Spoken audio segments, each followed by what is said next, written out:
All right. Anything's possible, right? There we go. What was this? It's my hand. Yeah, that's anything. I'm not. Oh, we don't have me in here. Hello. No, you got to scooch in, man. We're professionals here. I know, they've created all the tools that we need to be able to do our own thing. No more. It's crazy. There we go. That works good. Yeah. Am I recording? Yes, I think I am. Are you? That red thing up there. 39? 40? Yeah, Yep. yeah, okay. This is probably on YouTube because they don't know how to clip it out. It's funny. You don't know how to clip it out? I do, but it's a pain. Patreon members will get to see behind the scenes. There we go. Here we go.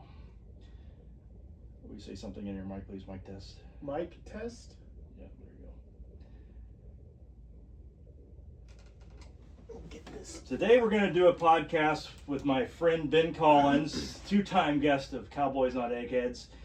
And today we're probably going to get a little opinionated, maybe a little political, and maybe I'll get political actually, which I don't normally do, but it was interesting because I think our listeners will enjoy a little conversation of what we're about to talk about. And here's a man, Ben Collins. Welcome back to America. Ben just returned from America on March 20th, which is what, I don't know, 3 weeks ago. And he returned from the embassy in Iraq. And so obviously there's a lot of things real time that are going on in the Middle East, and I'm really interested to get his take on things. Welcome back to Cowboys Not Eggheads, sir. Hey, what's up, man? We know from previous podcasts that it's safe to say that you are, and Ben's going to stop me if we can't talk about things that you can't talk about, but you work for a defense contractor, is that correct? In Iraq, that's what I picture your job. I do work for a contracting yes, agency. And your specialty is training dogs, right? On this last mission, is that what you managing the operation side of canine handling, of the managerial side of things. Not the top guy, but I'm in the intermediate. So what I'm picturing you do is, like, if there are bomb sniffing dogs in Iraq, you probably have something to do with that particular dog or handler. When there's whoever, if I'm on duty that shift, I'm responsible for all of the bomb dog teams at the embassy that's working at that moment. Okay, so you're working for a company that has a contract, and so you've been at the embassy for how long up until March 20th? It's over a year, I think. It's significantly over a year. We're looking at probably November 22. Okay, really? From November 22 to really? Mm-hmm. I thought we had a podcast in between them. We did. Okay. I think we did, yes. Okay, but you were stateside at that point. I was stateside. So I was on basically the last 4 years, you've spent the majority of your time in Iraq. Yes. Okay, so I think our listeners would be interested in knowing about that, particularly as to what's happened in the last couple of weeks in the Middle East. I guess my question is, were you... we did a pre-interview sort of, and there's 3 or 4 things that I want to talk about, and it's going to go many different directions here. But one of the things I thought was interesting that you mentioned was that so first of all, let's talk about the embassy in Iraq. What does it look like? I'm picturing like a big wall around a big compound, and in that big compound is almost like a castle or something. And you walk in the door, and I'm not sure what you see, but you live in an apartment. There are many apartments. Is that correct? In the embassy of Iraq? Tell me what it looks like. Just describe the embassy.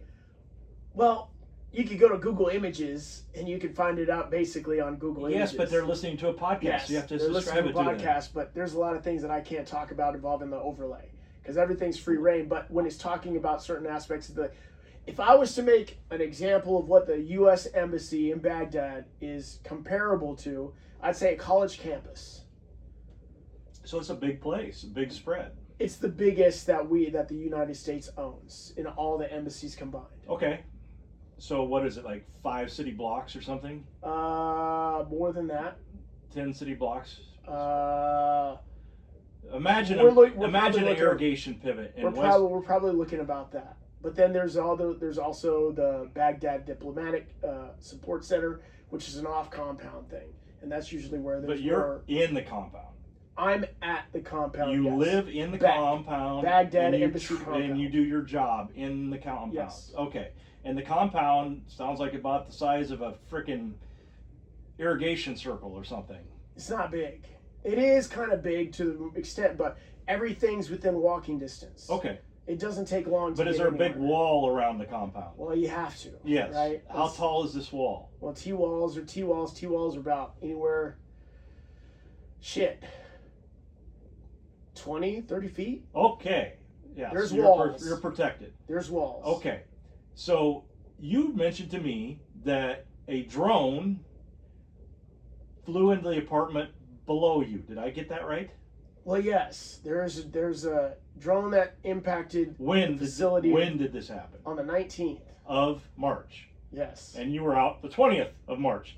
And what was that Well, like? I wasn't out the 20th of March because they tried to move us, and we had to stay over at BDSC for a couple of nights, sleeping on a cot because they couldn't move us out. BDSC. The Baghdad Diplomatic Support Center. Thank you. Now, what was it like? What time of the day did this drone hit this apartment below you? It was in the middle of the night. In the middle of the night. And does some dude had his window open and the drone flew right in there and blew up? Everything's hardened structure on that compound if it's involving living areas or living facilities. The windows are all pretty, like, not indestructible, but they're pretty thick. Like, for instance, if there was any comparison in Afghanistan, there was an SDA that had a rocket. What's an SDA? Like single dormitory. It's a drone. No. SDA is a housing complex. Okay. Yeah, SDA is a housing That's complex. fine. Okay. A rocket hit one of these SDA windows, and it didn't detonate, and it got lodged within there. The window stopped the rocket, but the rocket was lodged inside of the window. So EOD had to do some stuff and take out the window and de-arm it and everything. And this window that you see that was over where we had stored our explosives for dog training, we got to see this big old hole in the window where it stopped the rocket. So these windows, they're pretty durable. They're not slouches. Okay, so what happened on the night that this happened? Well, we're getting droned, we're getting attacked. So there's. What does it sound like? Oh, he's gonna pull up a video. Good. No, not gonna pull up a video, sir. Oh. Pull up audio. I'm gonna pull up audio. Yeah, put it right there in that mic so we can hear it. So.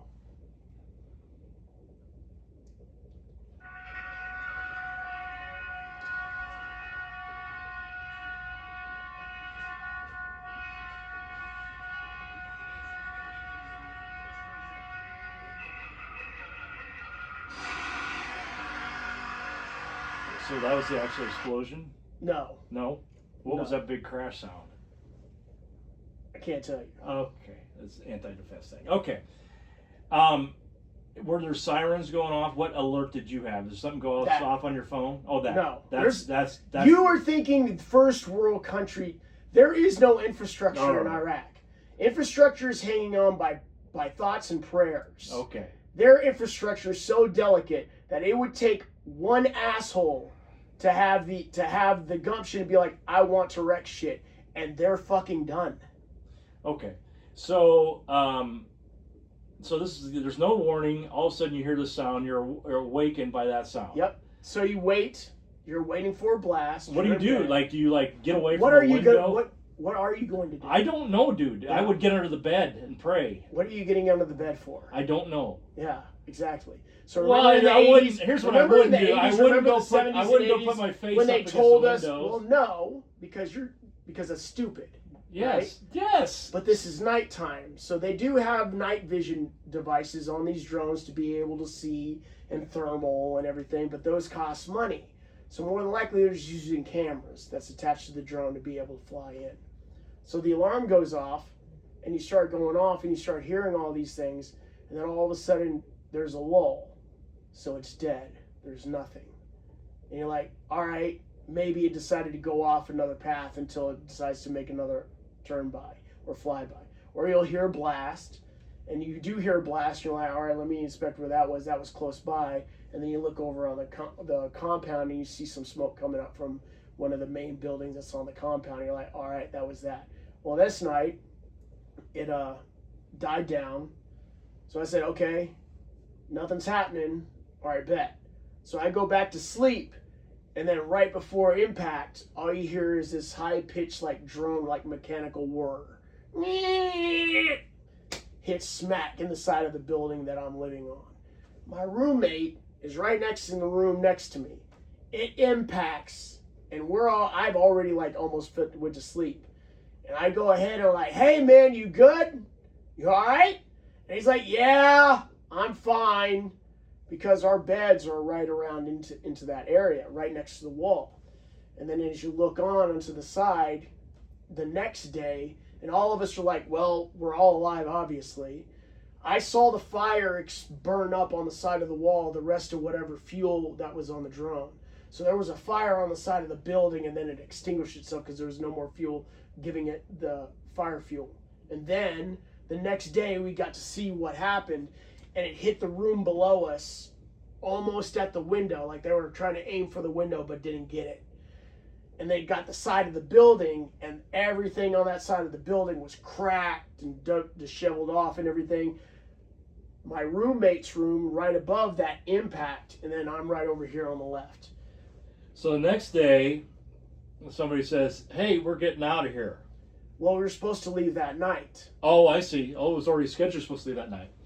And so you believe, perhaps, that whoever sent this drone probably knew that you were supposed to leave that night. Is that correct? Who the fuck knows, man? There's always... It could have been just a random drone. We don't know. Well, they're bringing up their attacks. So who I don't mean to be ignoramus by asking this question, because who do you think sent that drone off? Was it Lebanon? Was it Iran? Was it Iraq? It could have been all the above. You're asking somebody who used to be in the loop of intelligence through the military, where I used to have an actual part in the security and the base defense of the installation. This isn't like that anymore. But it could have been any of the above, right? Who the fuck knows? Nobody knows. Nobody. Well, no, they know. They're just like, hey, man, you're not privileged to know. Well, you're right. It's a need to know basis. Yep. Okay. So you were set to leave that night. You didn't. Their drone went off, and then the next morning, what happened? We've got notified. It's like, all right, get your shit, get your dogs, move everything. We traveled to where we were gonna fucking fly out of. BDSC. BDSC. How far of distance is it from the embassy? It's about 35-minute drive. Okay. So we and is the drive nowadays through Baghdad? Yes. Is it safe? People drive through Baghdad all the time. So you'd have no problem letting me take a rental car through Baghdad from the embassy to the BDSC. Well, you can't. Well, assume that I could for a second. I wouldn't. Okay, you wouldn't do that. You look white. You are not part of the region. If you were to go around driving down to Baghdad, you get some looks. You get some looks. Yeah. You're not supposed to be there. Would it be the equivalent of me driving? I don't think there's any place in Omaha I wouldn't drive anymore because I'm armed. But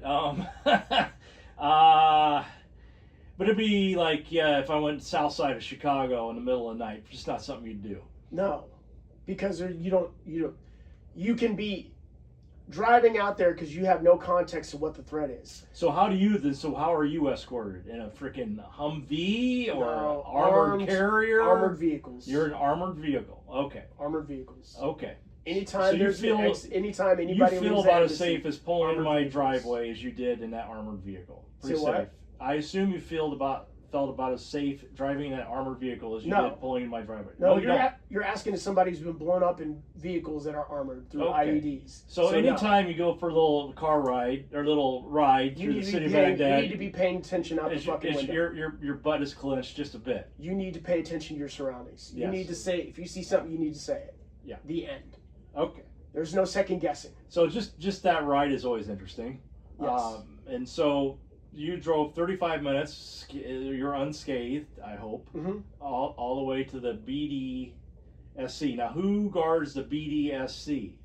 United States military? No. Who's guarding it? Nobody? It's whatever contracting agency is assigned have got the win on the contract. Gotcha. But it is being guarded. Somebody with a gun Yes. is freaking It has guns to be. It has to. is guarding this facility. Now, you're stuck at the BDSC for a while. Yes. How long? Like about 2 days. 2 days. Then what happens? We're waiting for a flight, and then we're just constantly getting incoming and drone attacked. So Right. during the onset of this whole 2-week process, before we were even able to leave, BDSC, what they used to call Victory Base, used to be what's called Victory Base. So when people say, "Hey, what's Victory?" It's like Victory Base. It's non-recognizable anymore. It's because it's no longer there. Right. Because it's BDSC.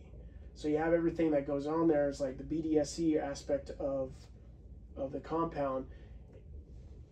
It's a diverse group of United Nations personnel, and I'm going to be very general with that, about who is assigned there, along with contracting agencies, other contractors that work for these agencies, multiple agencies, and they have a whole system of like, hey, this is basically our community.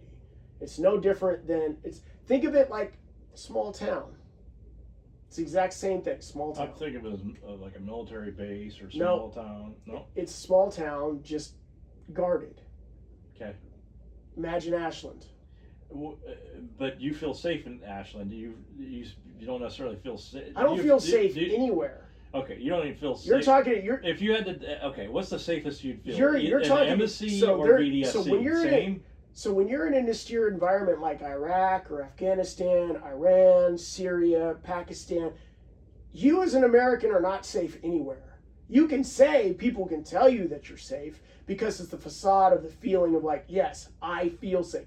But feeling and actually are two totally different things, because the war has changed. Before, we were always worried about ground troops. We're about like, all right, stand to at night, hours of darkness, where your eyes are starting to adjust to the light, to the sensitivity of the dark, to the darkness. So they start focusing in.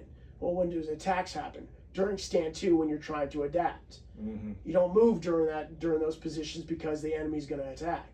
And that's what's been going on. They've been droning the fuck out of us. The war has evolved to where it's like they don't need small arms fire anymore. Is that still on the table? Of course. You still have to plan for that.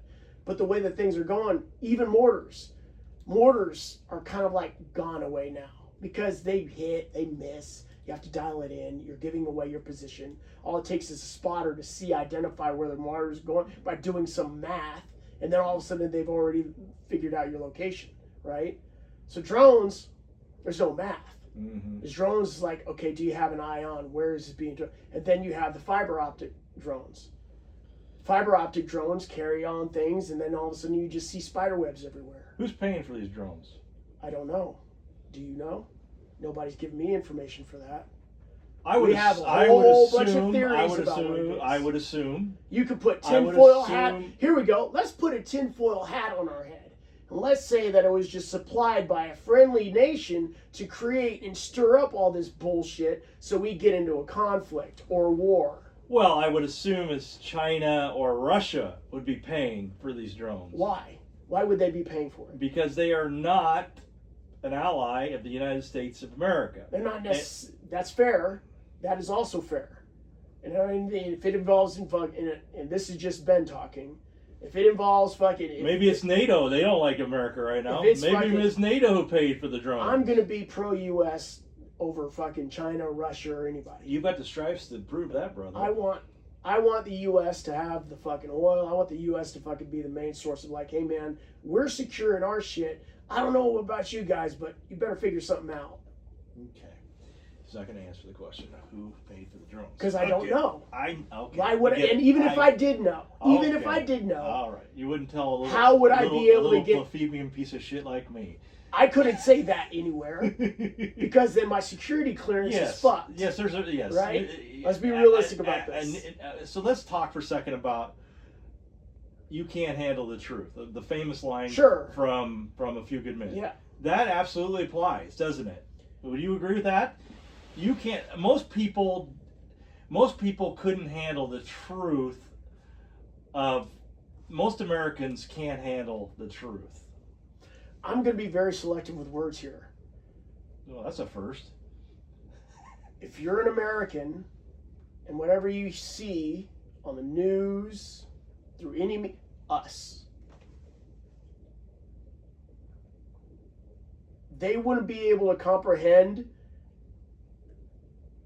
or rationalize anything because it makes sense or it doesn't make sense. Why are you doing it that way? Why are you putting people in harm's way? Why are you doing this? Why are you doing that when we could be doing this? When you have people with experience who have this operational experience, who has been in these positions to be able to like, this is how you do it. Yes. But those people aren't in charge.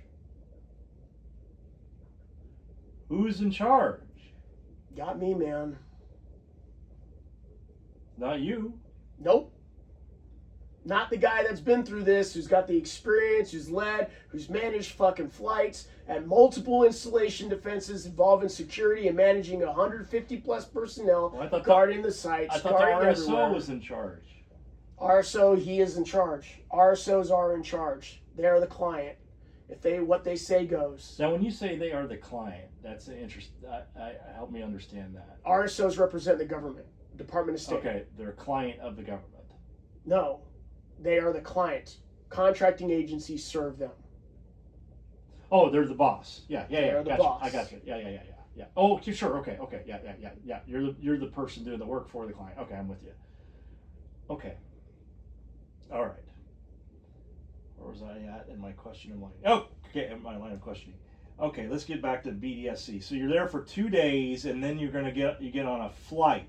Mm-hmm. How far is the? So you're flying out of the Baghdad International Airport, or are you flying off of an airbase somewhere? International Airport. So you're flying out of the Baghdad International Airport. That's Airport. the only air site in there. How far is it from the BDSC to the airport? So, in a civilian plane, not Qatar Airways, but the C-130 plane that we used to prop, that was a charter plane selected specifically for the flying in of contractor personnel or United States personnel that are working at Baghdad Embassy Compound, or BDSC. They fly in on the C-130, a certain amount of people that are able to get on, and they fly them in a couple of times or certain days. May I stop you there, sir? The C-130, No, it's not a C-130. Oh, I'm sorry. It looks like a C-130. Okay, but is that the airplane? What I'm picturing in my mind Four rotors. Is with Afghanistan withdrawal, there's people hanging on to this plane as they're trying to fly. That is a C-17. Oh, so it's not even the right. It's not even the right plane. There's no propellers on that. So I don't. Oh, I thought that is a jet engine. Okay. So this is a prop plane. This is a propeller plane. C-130s are propeller planes. Okay, but it's a cargo. C stands for cargo, right? So you can like load a tank on this thing. How big is it? How big a plane is it? I'm not going to say you're loading a tank on this. This is a cargo plane, but it's not like that type of cargo. Okay. Tanks, you need C-17s. Big containers of food or whatever. Foods, personnel, whatever. So when you're on this plane, how many human beings are on this plane? Can't tell you, man. Okay. Are you sitting? I don't think some of this. Well, okay. So you're sitting in the hull of a plane. It's not like the airliner. Is that fair to say? I don't think that's confidential. Well, let me finish the question about the time. Yes, sorry. First, because you're starting to stray. You're starting to do me. Yes, I am. So good for you for bringing me back into. When you're bringing on this plane. And this charter plane, that's a C-130 or C-130 type aircraft, just a cargo plane, just retrofitted with airline seats. That's all it is. It's like retrofitted with airline seats. So we sit in a designated seat that we get from Jordan to fly into Amman, Jordan, so you having a seat assignment to Iraq. So it takes like about an hour and a half. Big 2 long planks on the side of a plane and you're strapped in. So it's an actual airline seat. This is an actual airline seat. They give you more leg room than a normal airline? No, it's shitty. If you've been flying any time in the past 10 years, you're going to be like, oh, they've updated the interior of these cabins. They look pretty fancy. They got LCD rest now. You can hook up your phone to the internet, watch TV on your phone. These things look like you could still smoke in them. Okay. They all are from like dated back from third the world 60s country. and 70s. They're like chickens on the plane with you, kind of thing. You know? Indiana Jones. Yeah, Indiana Jones type. Okay, so you're flying from Baghdad to where? Jordan or where? Yes, Jordan. Jordan. Amman, Okay. Jordan. And how long a flight is that? Typically about an hour and a half on the C-130 type aircraft. Okay. And what time of the day did you lift off of Baghdad? We left sometime in the. Yeah, we left about 2 o'clock in the afternoon. Okay. So then you get into Jordan, Mm-hmm. and Jordan is it a safer place than you were just at, or is it about the same as you described? You're an American, you're white. It's different. Jordan, those are the Middle East. In the Middle East, They're different an ally, countries, a long-time different ally. countries are react very differently to certain.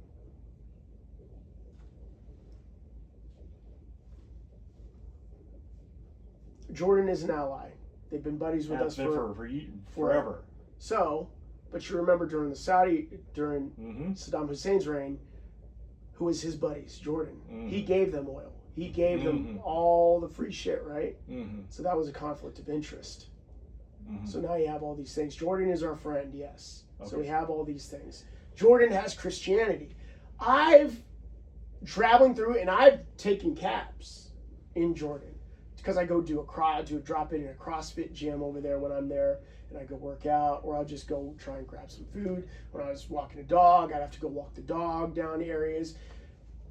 I'm not saying that I felt safe. I'm just like, I know where to hang out at. I'm not being an idiot. I know to be under light, be visible. I'm not taking shadowy ass dark alleyways. I'm staying in public view. I see officers. I'm staying in areas where it's like, you just can't swoop me up without somebody noticing. Right. Gotcha.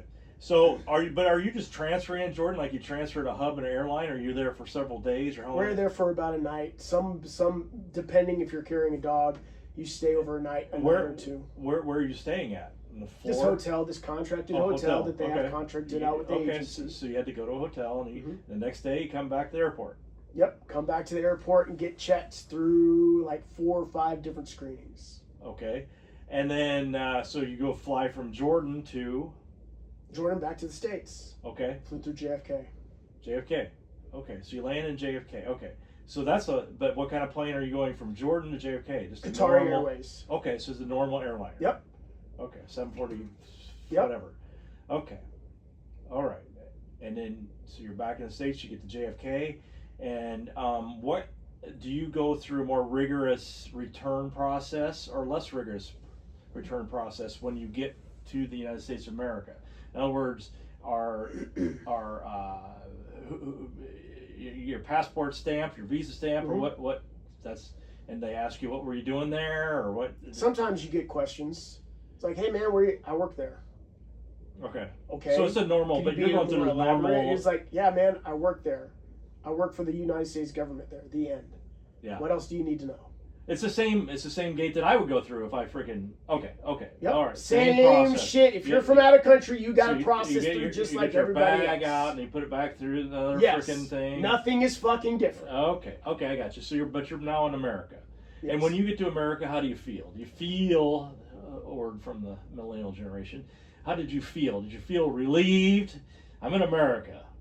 Yeah, this is fucking home. Yeah, you're home. I'm in the best country in the fucking world. Yeah. What are you talking about? Yeah. I have reliable, stable internet. I can make a phone call without worrying about whether or not Tasha fucking hears me or not, or she can't hear me. She sees a face or she sees still. I'm calling people. I can call my dad, and my dad's not. Hey, I can't hear you.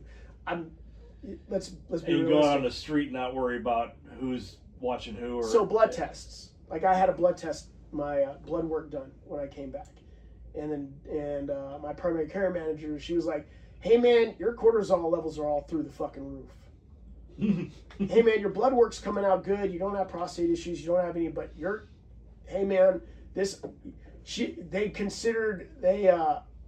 was a couple of other things that they said, hey man, this is stress related. So everything was elevated due to stress. So everything is like coming back, now I can decompress.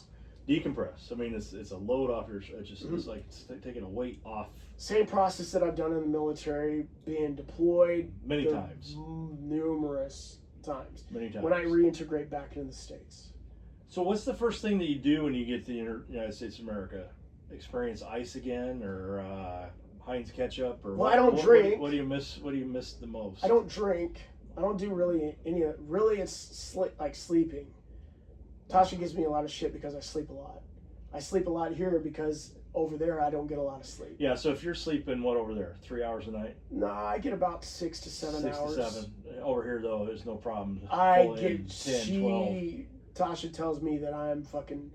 You can't sleep any more sleep than what you do. Like you can't get any better sleep. Yeah. So it's like I tend to sleep in when I'm home. That's beautiful. Yeah. That's the luxury of being home. It is.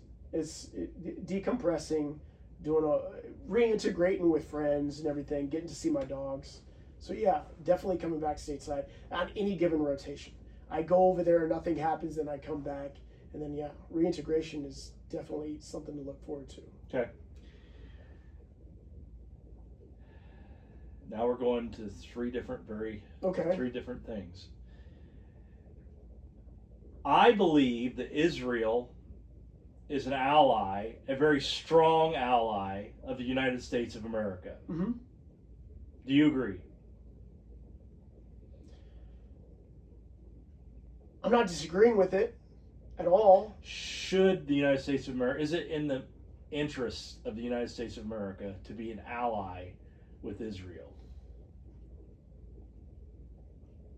I would say yes. From a strategic standpoint, it makes sense.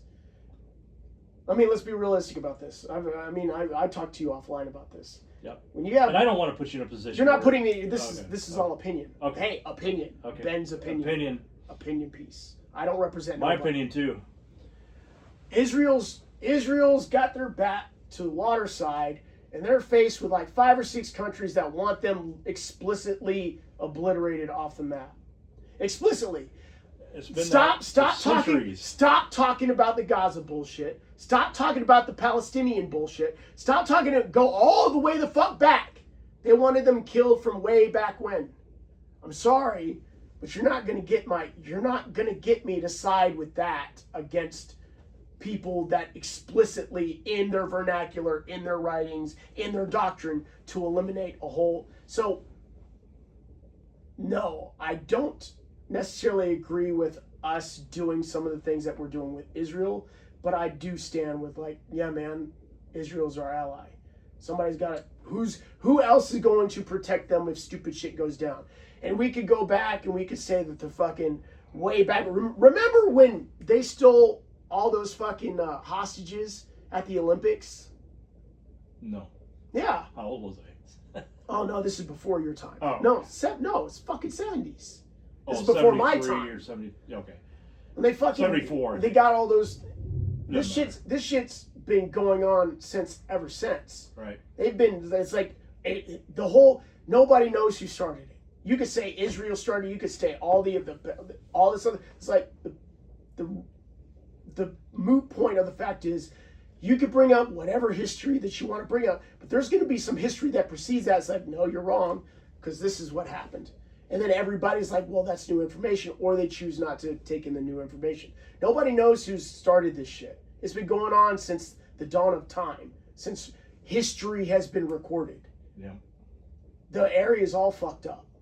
It's not something that... And it won't get... It's not changing within our generation. No. It's not changing within the next generation. It's not going to change within the next 5 generations. The only time it changes if there's a very big fucking shakeup. Something serious has to fucking happen. And I don't know what that looks like. Well, it's Russia and China. That's a whole other fucking topic. Ganging up against the rest of us. That's a whole other fucking topic. Well, is it or isn't it? Because China wants Taiwan. And right. Taiwan's like, right now, that's the fucking thing. China doesn't give a fuck about the Middle East. Well, there's interest because of Iran and the oil, the Strait of Hormuz, the Venezuela. There's interest, but they got their own shit to worry about. Yeah. Russia, Russia ain't got time to input and fucking. They're fucking with Ukraine. Sure, there's some diplomat talking and trying to negotiate while the shits are going on. No different than us when we have 5 different things going on at once. Well, we're in Korea, we're in Europe, we're in fucking the Middle East, we're in Syria, we're in fucking South America. We're in Guam, South America, we're in Africa. Like, we're all over the place, and we have our people that are on diplomats and everything, coordinating, trying to lead up things and everything. But we're so far away in the fucking water. Like, what are you gonna do? You're gonna launch shit at us? You're gonna commit suicide by launching shit at us, so we can launch the shit right back at you, and then everybody's fucked. You might get this, but you'll never see it. Just like we won't. What do you say to people who would you say to the perspective of the United States just shouldn't engage in anything outside of their country?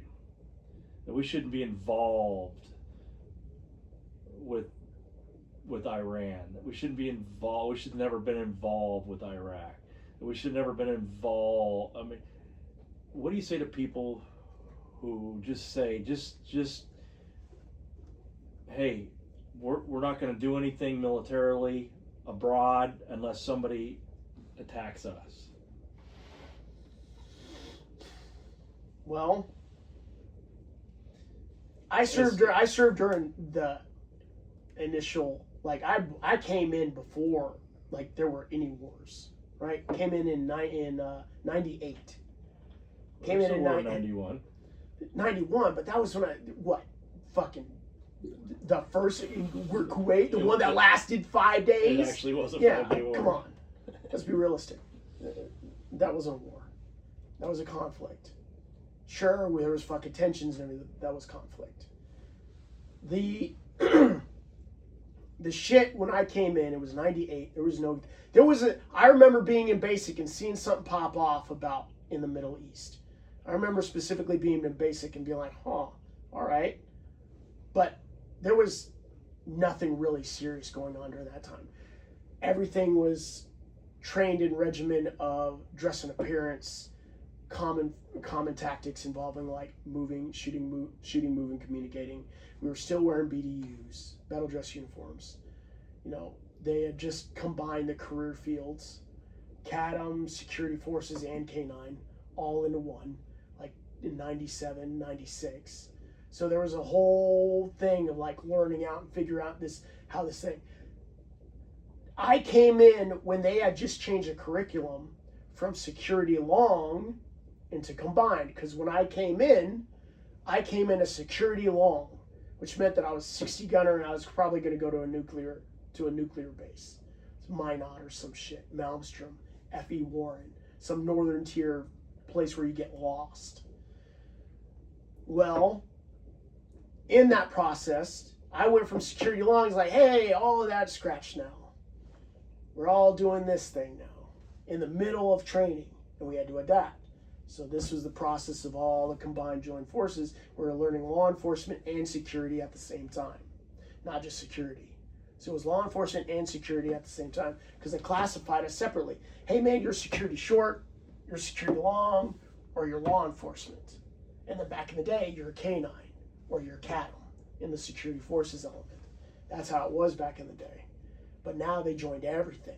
So everybody had to come up as the all together, and then you branched out into CADM or K9 or whatever base. Like, I could work one day security, like working on the flight line, and the next day I'll be working at a gate, waving traffic through, saluting officers coming through, and then working patrol the next day, right? So all of these things, it was constantly changing and evolving. And we didn't really get into what is going on here in the Middle East until, well, obviously September 11th, where he started, now it's time to fucking go. Because I remember desert training when you got stationed over at PSAB, which is, back then, Tent City, it was a little bit hairy. But we had dorms. They just built up these dorms in Saudi Arabia. So you're training for desert warfare training in Indian Springs, and you're learning how to fight in the desert, essentially. set up base, set up a bear base, set up all these things, work rest schedules, all of these things you should learn at an airman, and it transfers all the way up to the highest leadership potential, right? So you're learning from the bottom up. So we've been learning how to do desert warfare ever since I've been in, since I joined in last 98. quarter century. So desert warfare is all we know, or all I know for the most part. And now things are starting to get hairy because you saw that Russia, because like being a dog handler in a temperate environment in the fucking forest where you have to do a dismounted patrol during forest and deal with the shit that they dealt in Vietnam for booby traps, that's a nightmare. Yeah. That's a fucking nightmare. You can't see anything. You have no visibility. It's completely different than the desert. You'd have, in the desert, you have open spaces, get the dog off lead, early warning device. That's all the dog is. Early warning device. Right. Dog's alerting you way ahead in advance before you even step on the bench. Yeah. Right? Well, when you're in a forest, that dog's not out there because you have to maintain... He's right here with you. You have to maintain control of him or sight of him.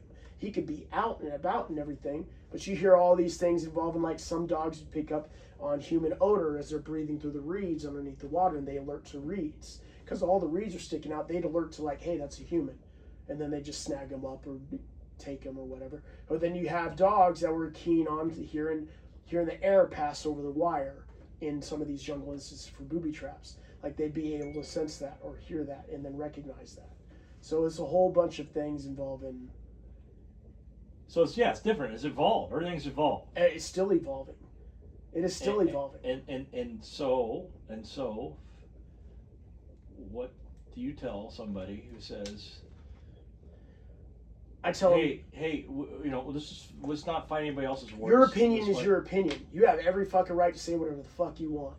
But don't come in here and act like you know what the fuck is going on when you have no context, when all you've done is sit back behind a fucking TV and armchair quarterback shit while your fucking buddies are getting high while my buddies are fucking dying. Yes, sir. You don't know what the fuck's going on over there. I prefer if you keep your mouth fucking shut, especially around me, because I'm not going to want to fucking hear it.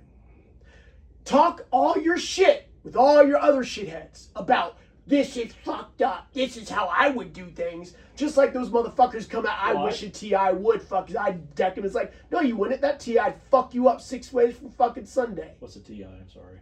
Training instructor. Or a DI, drill instructor. DI, yeah. Basic training. All these guys, I almost served. Oh, that's cute. Yeah, whatever. That's fucking cute. You know what I say, Ben, is I just say there's a reason that most presidents, with the exception of our current one, their hair goes gray very quickly.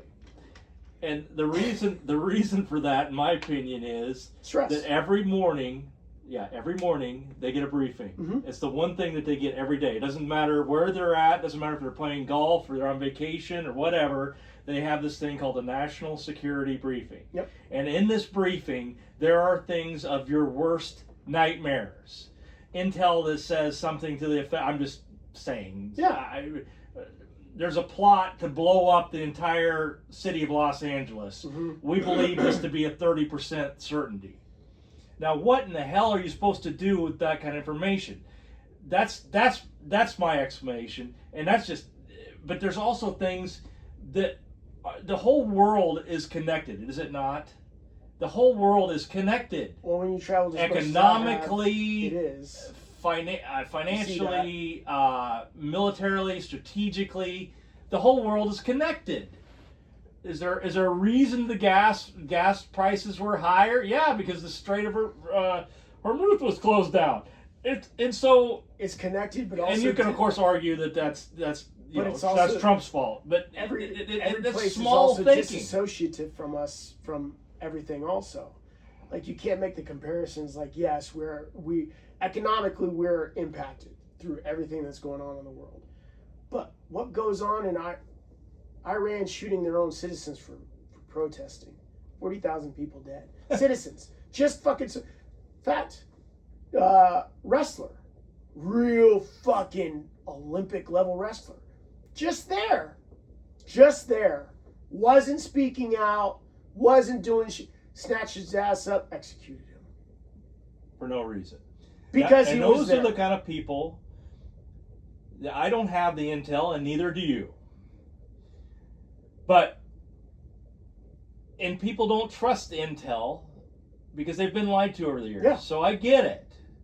But if you have intel that says that these kind of people that do those kind of things have access to a nuclear bomb or a capability of making a nuclear bomb within the next month, you've got to make a decision as to how you're going to handle it. Are we going to sit back and just wait for it to happen? And I would agree, 100%. It's like handing grenades to 6-year-olds, right? You don't do that. No, don't do that. Because they're emotionally immature. They don't know the processes. They're not looking at the repercussions of what happens. And of course, to be fair, there are people who think our commander in chief is of the same ilk. Also fucking fair. It is fair. To be very fucking serious, it is fair. When you say things about wiping out civilizations, it's fair to fucking say that. It's fair. The problem is though, when you have a regime that's like that, and they're very willing to go off. Granted, they're older and they're one of the oldest civilizations on planet Earth, or the civilizations that we have documented history of. Mm-hmm. I'm a firm believer that humanity's faced extinction. And by the way, a lot of these people have these opinions and never even been outside the United States. We are such a baby of a country. They've never been outside their fucking states. In the sense, we are so young. When you go over and look at go to Paris, the Notre Dame Cathedral. It took 400 years to build that thing. So it's like you have no perspective as far as when you say there's oldest civilization. We're nothing compared to that. To put this in context. That's a tangent. When Iran's throwing fucking rockets, all it was one person saying is all it takes is one person to say lob all the rockets toward Israel, and that's what they were doing. One person, the Ayatollah. What he says fucking goes. Trump can say, I want him nuked. Hold up. It has to go through a couple of people first. Oh, you mean he doesn't have a button that he can just press? There's not a button underneath his desk? Everybody that fucking thinks he's got a fucking button is fucking dumb. There's so many processes to fucking even let that thing go. Yeah. Shout out to Easton Meadows. There we go. But anybody that fucking knows, man, you're going out there. Trump says, hey, I wanna go ahead and bomb the fuck out of that. It's like, all right, what do you want to use? Hey, man, I want to use that fuck. That needs clearance, man. We can't do that because of collateral damage. Because there's these think tanks. There's these people. It's like, hey, man, they're doing numbers. So number crunch is like, hey, man, that does that. That's not feasible because now you're killing more innocents than you are the bad guy. So you can't do that.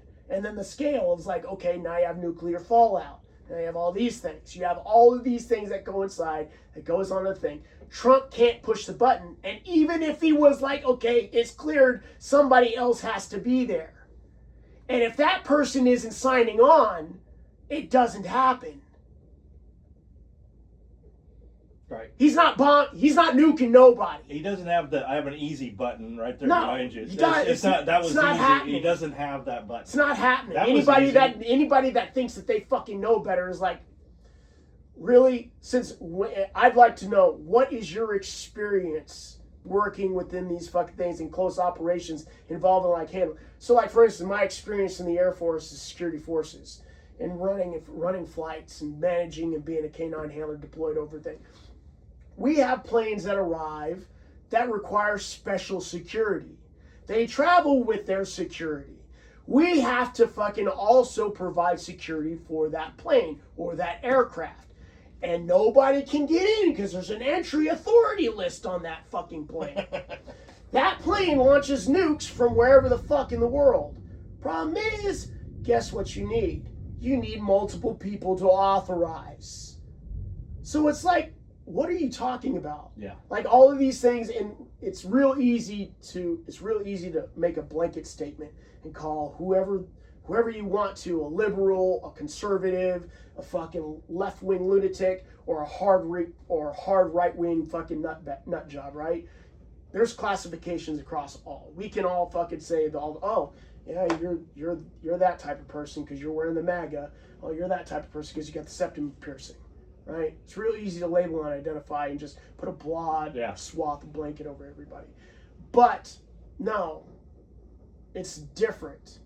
The United States is different when it comes to fucking launching shit. And everybody can say, well, we're bombing the shit out of Iran. And I'd question is like, all right, So how many civilian deaths has Iran fucking taken hold of in comparison to the civilian deaths in the other countries? And then they're going to bring up the kids, the 143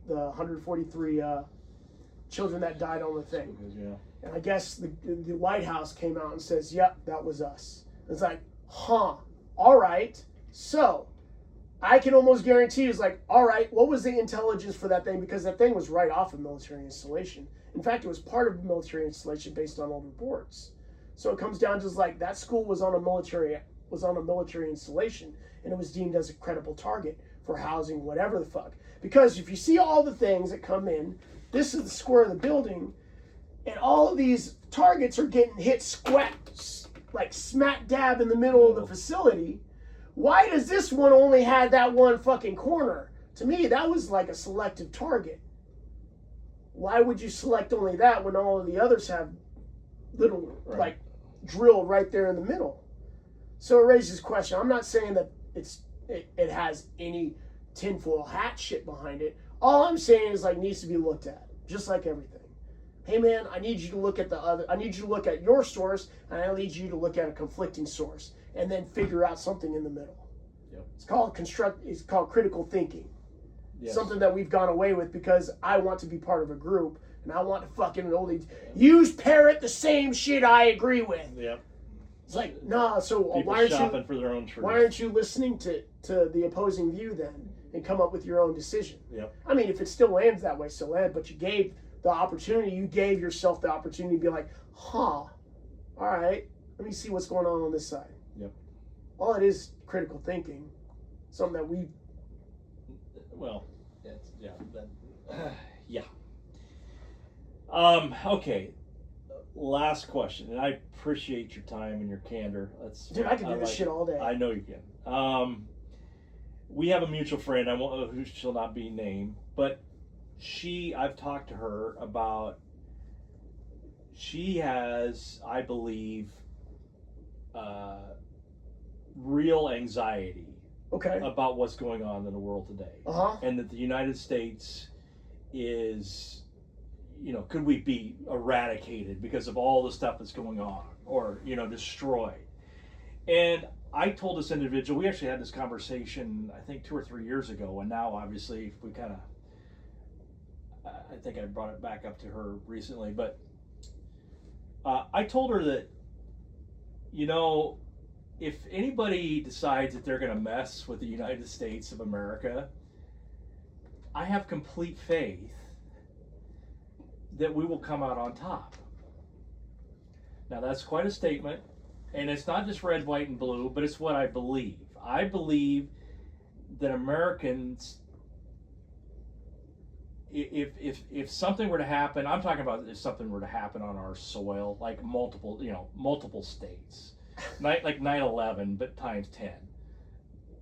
And if we had to go to war, are we going to survive it? And I have just absolutely no doubt that we would come out on top. Am I nuts? So, I grew up in the South. I thought this might be a fun little conversation. This is a good. It's a good closer. This is a good game to play, especially on post, right? I grew up in the South in Alabama.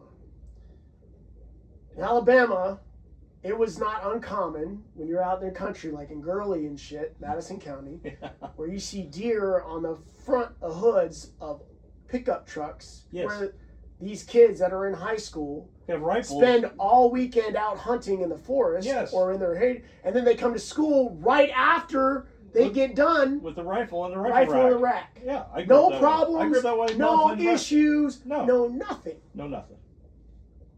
When you start saying that, and there's that whole saying, right? There's as many guns in America as there are blades of grass. And what was that dude from China? The blade, behind every blade of grass is a gun. Nobody's gonna, like for instance, the terrorist fucks. The guys throwing bombs at Mamdani's, at the protesters protesting Mamdani, right? And about the whole immigration thing, where this one guy's talking, and all of a sudden you see this Middle Eastern looking person is screaming Allahu Akbar and throwing an actual IED in this crowd, and it's lit, and it has the fuse, but the fuse didn't ignite. It didn't go down. So now they grab this guy, and you actually see the cops jump this guy, and you see some cops getting some fucking licks in. I'm like, they should have let it go on further. But anyway, the kid, so when you have these things, they know that they can't do that, so this is the only way to do this, is to get involved and do the like guerrilla warfare. That's all it is. That's how do you think we technically lost Vietnam? Through guerrilla warfare, through small party tactics, harassment, all of those things. This is no different. Absolutely no different. The problem is, it's communication. One, we've been saying this shit ever since. Do more with less. So now when you have less people on the streets, you have less people like keeping eyes on the road and being the protectors of the community because of whatever political ideology you want to associate yourself with, or theories, or whatever the fuck, defund the police, fucking ACAB, all that bullshit. That shit can go fucking rot in hell. You take those people off the streets, they don't have the ability to like enforce and keep the community safe anymore, because now you have the law. And then people like this, they understand as like this. Of course, I'm preaching to the choir with you on this. Now they see the opportunity to act a fool, and the chances of them getting caught is less. So you have these incidents, and the incidents are always increasing. They're always getting out. But now we have cool technology, phones, where I could be right there as the incident recording it and be the news right then and there. Like you see the shootings in Minnesota. Everybody's got a phone, and they're like using this footage for court. And all parties involved. The lady who lost her wife, the officer who made the shot, the officer who had a camera. Yeah. Everybody's got a camera. Everybody's the news, like Elon Musk said. But no, man, United States, nobody's fucking with us. Nobody has the culture that we have involved in like and I would even say it's kind of like we think we're better than others because we have the ability to say whatever the fuck we want. I could be in the United States and tell the United Kingdom to go fuck off. Tell their sheriff, what are you gonna do, you fucking cunt? Let me use your language. What are you gonna do? You're gonna extradite me? Fucking wish. I wish you would come on my fucking doorstep so I could just push your shit in real quick. Run that fucking mouth. We can get away with saying this. Yes. The problem is other countries don't, and they don't understand why this culture is ours here to begin with when their cultures have said something else totally in its entirety. So they don't grasp the concept. It's just like us going, it's just like ignorant people. I'm leaving Alabama for the first time in my life. And I'm going like somebody, I'm just using imaginary people here. And they go to India. They're going to get a culture shock. Yeah. They're going to get a real fucking big culture shock, especially if they don't go around the touring sites and they see India for what it is. Yes. Or they see Iraq. They see Afghanistan's touring now. I don't know if you want to trust those people. I mean, Taliban's running. I'm just saying. I'm not going to Afghanistan to vacation. But Afghanistan's got some really beautiful countryside. But when you see what Afghanistan is and the infrastructure behind it and how weak and how susceptible it is to just tomfoolery, well, it's a dangerous place, and you don't understand what's really going on unless you're actually there. And you're talking to somebody who's lived in foreign nation for years at a time. Perspective. So it's like getting perspective and context behind all of these things. Like you've been all around the fucking United States, man. You know you've kind of I've actually been to like 15 countries too. Yeah, that's what I'm saying. But not wearing the uniform like. But it's a different But I have perspective. If I'm getting political perspective from somebody, it's going to be you. because you've been on the fucking ground and you've dealt with political perspectives. I'm not a political person. I may have some thoughty thoughts. Yeah. And they may sound fucking, oh, this motherfucker's on a tangent. But I'm not going to act like I'm the political fucking expert about all of this shit, about how it all intertwines. I'd be like, that's new. I'm going to ask you, hey, Sam, off the record, what do you think about this? I'm not going to quote you because that's not what friends do. No. I'm not going to put you in a situation that's going to fuck you up. I'll be like, hey, man, off record, what do you think this is going on?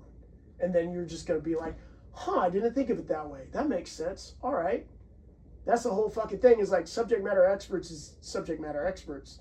But to land the plane here, we should tell our friend, sleep well tonight, my friend. Yes, 100%. Why are you worried about this shit? Sleep well tonight. Don't worry. Why are you worrying about this shit? Exactly. I see a lot of people worrying about things that shouldn't be worrying. It's like, hey man, you need to be worrying about putting that money in your bank account.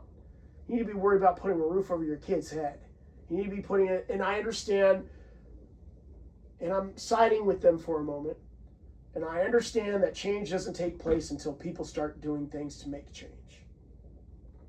I'm not saying that doesn't apply, but if you have higher priorities, such as kids, such as people that rely on you for certain things, I'm sure there are other avenues of you to worry about, to assist in whatever you want to make change. Whereas, like, you don't need to be worrying about that. You need to be worrying about making sure that your kids have clothes and are getting educated and getting food on the table, or your sick parents, or your sick family, or fucking whatever, or yourself that's in a precarious situation. Because what? Yeah. Minimum wage hasn't changed in fucking how many years? Or incrementally? Like, you take a look. People were working at Walmart buying houses. They were buying houses in the 90s, working at Walmart.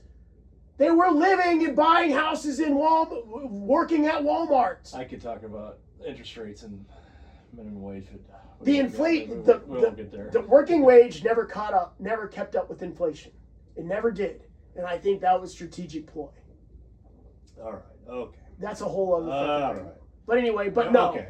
We're fine. Sleep well, so-and-so. Nobody's fucking with us. Is there anything that we should cover that I haven't today? Anything else you wanted to add?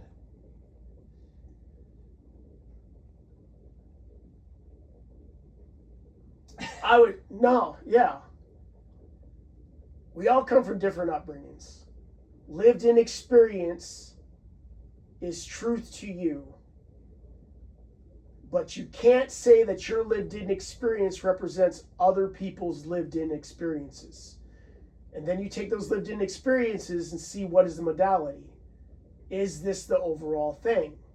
What is the statistics rate? Is this accurate? Is this something that needs... You went through your shit, but other people are going through shit too, man.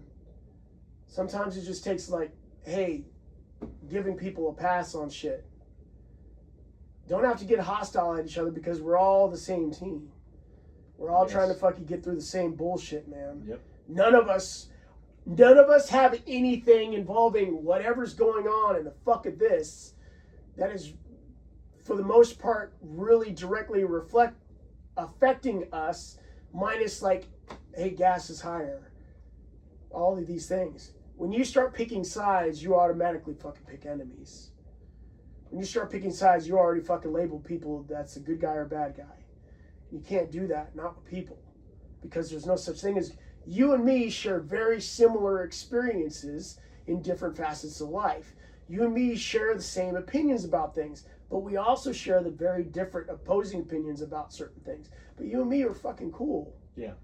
Because we built this relationship with each other. Yes. People have stopped building relationships with each other because somebody looks a certain way or somebody votes or plays for a certain team. And you can be a punk on a keyboard and never leave your basement and not have to face the person that you're just freaking like tearing apart. That goes right back to when we were kids, right? You run your mouth, you get punched in the fucking mouth at the playground. That's right, and that doesn't happen anymore. Great point. Appreciate your time, brother. Yeah, man. Fucking, it's always good. Hold on. Shut this video off. Oh. Sounded like me getting up. Ugh. Yeah, I haven't had.